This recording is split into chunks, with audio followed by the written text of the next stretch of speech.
oso modu dotorean kondentsatu ditu Uxuek liburu honetan. Etortzeagatik, niretzako, leku honek etxea izaten jarraitzen du. Pitxintxun aurkeztu zuen Belarriko Kilkerra bere azken lana Uxue Alberdik, lagunez inguratuta.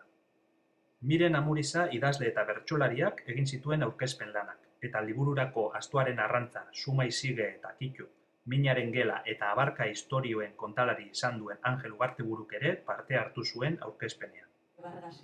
Belarriko Kilkerra liburuan ahoz kontatu eta belarriz jasotako testuak bildu ditu Alberdik Begoña Durrutiren ilustrazioekin jantzita. Hona bere berbetan liburuaren nondik norakoak. Belarriko Kilkerra liburu akzidental bat dela esaten dut.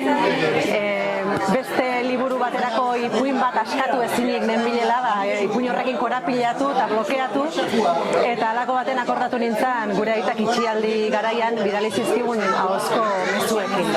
Bai, aita bera neure burua eta umiak entretenitze aldera aitari eskatu nion bialiko zizkigun umetako, seminario garaiko, soldaduzkako anekdotak, kontakizunak, buruan zeuzkan oroitzapen horiek, eta utxikin gabe 60 egunean bidali zigun, egunero kontakizun bat, guztira 60 kontakizun, eta handik gehien gustatzen zitzaizkidanak paperera ekartzeko alegina inun, ia gai nintzen ahoz zeukaten grazia hura eta txinparta hura idatziz mantentzeko.